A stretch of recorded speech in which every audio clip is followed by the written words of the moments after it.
good afternoon, everyone. So my task for today is to discuss the point entitled "The Road Not Taken" by Robert Frost. So let's move on to the point first. So here's the point. Who can read for the first stanza? Yes, Myra. Roads diverge in a yellow wood, and sorry I could not travel both, and be one traveler. Long I stood and looked down one as far as I could, to where it bent in the undergrowth.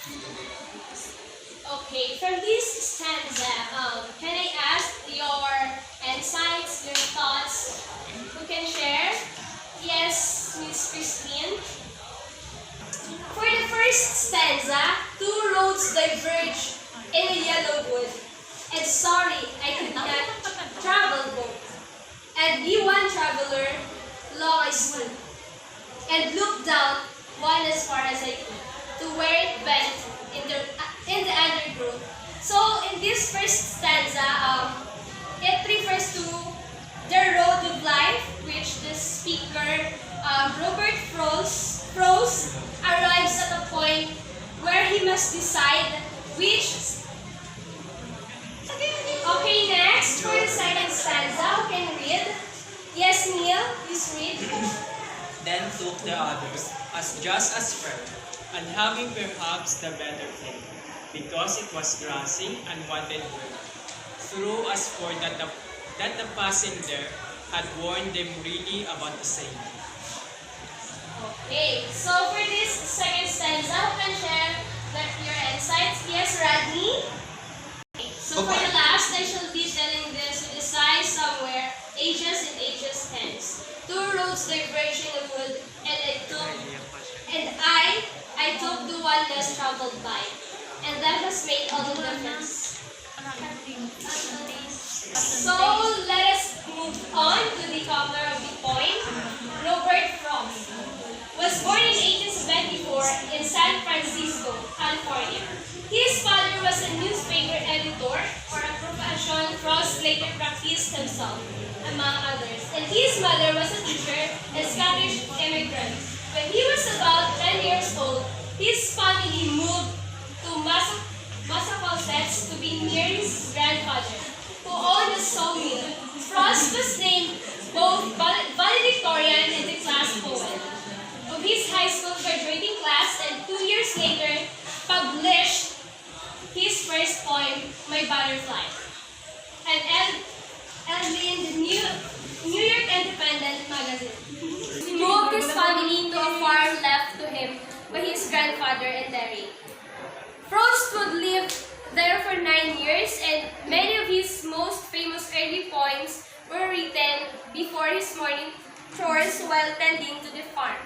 So consequently, Frost decided to sell the farm in 1911 and moved his family to London. It was there he published his first anthology of poetry, A Boy's Quill, in 1913.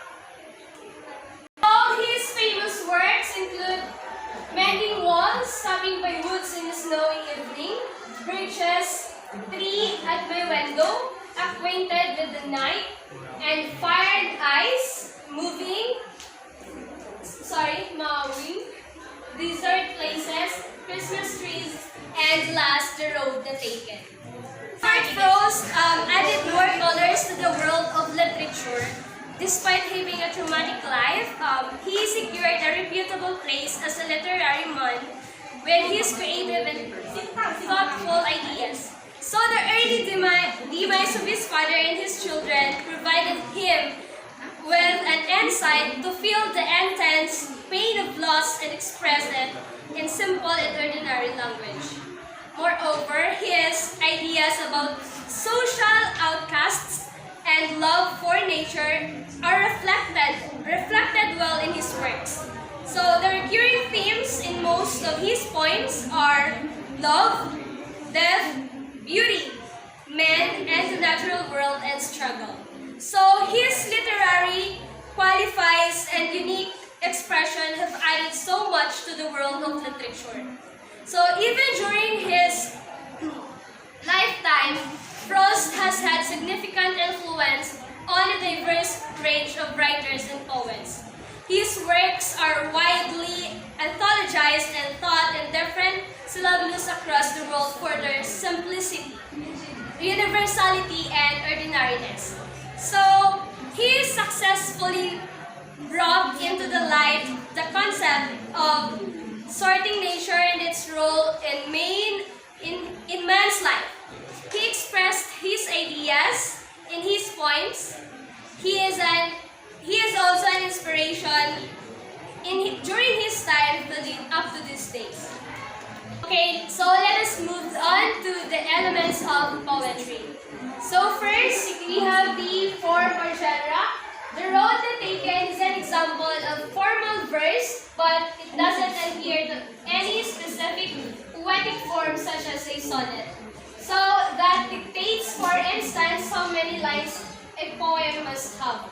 So the road na taken is composed of 20-line poem made up of four or quintains or 5-line stanzas. As we can see, every stanza we have the 5-line. That's why it is called 5-line stanza. So the 4 stanzas loosely correspond to the 4 stages of the speaker's engagement.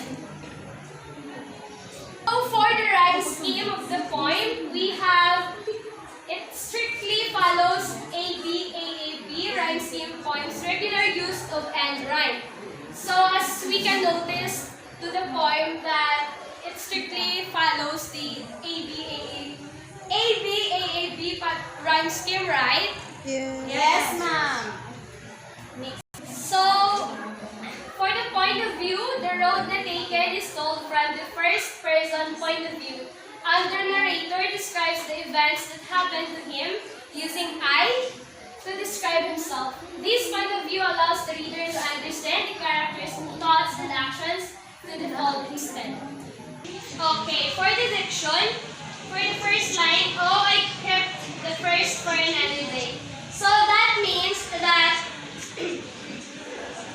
Frost hoped to come back again. The next one is, I doubted I should never ever come back. So the third one, I shall be challenges with a sign. And lastly, summer ages and ages ends. So from this diction, Frost indicates his experience in the future and that it will be a lot of guilt of selecting the path that he chose.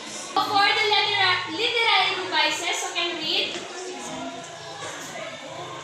Joanna. Literary devices, imagery, is used to make the readers feel things through their 5 senses. The poet has used images of the sense of sight, such as leaves and trees. Assonance is the repetition of vowel sounds, such as the sound of A and O in a quick succession in the though as far that the passing and in somewhere ages need and ages ends. Is the repetition of consonant sounds, such as the and two roads diverging in a yellow wood, and T sound and though as far as the passing ends. So let us proceed on to the analysis of the poetry. So the speaker walking through a forest whose leaves have turned yellow in autumn comes to a fork in the road. The speaker, regretting that he is unable to travel by both roads, since he is, after all, just once a person, stands at the fork in the road for a long time and tries to see where one of the path leads. However, the speaker can see a very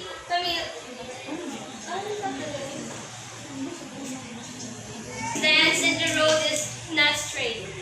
So the speaker takes the other path, judging it to be just as good as the first. And supporting that, it may even be the better option of the two.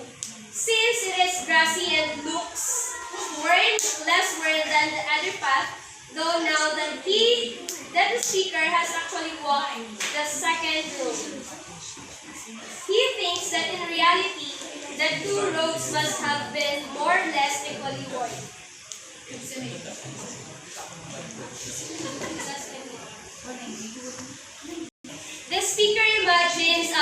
himself in the distant future, recounting with his side the story of making the choice of which road to take, speaking as though looking back on his life from the future. The speaker states that he was faced with a choice between two roads and chose only one to take the road that was less traveled. And the consequences of that decision have made the difference in his life. All about the road na taken by Rome.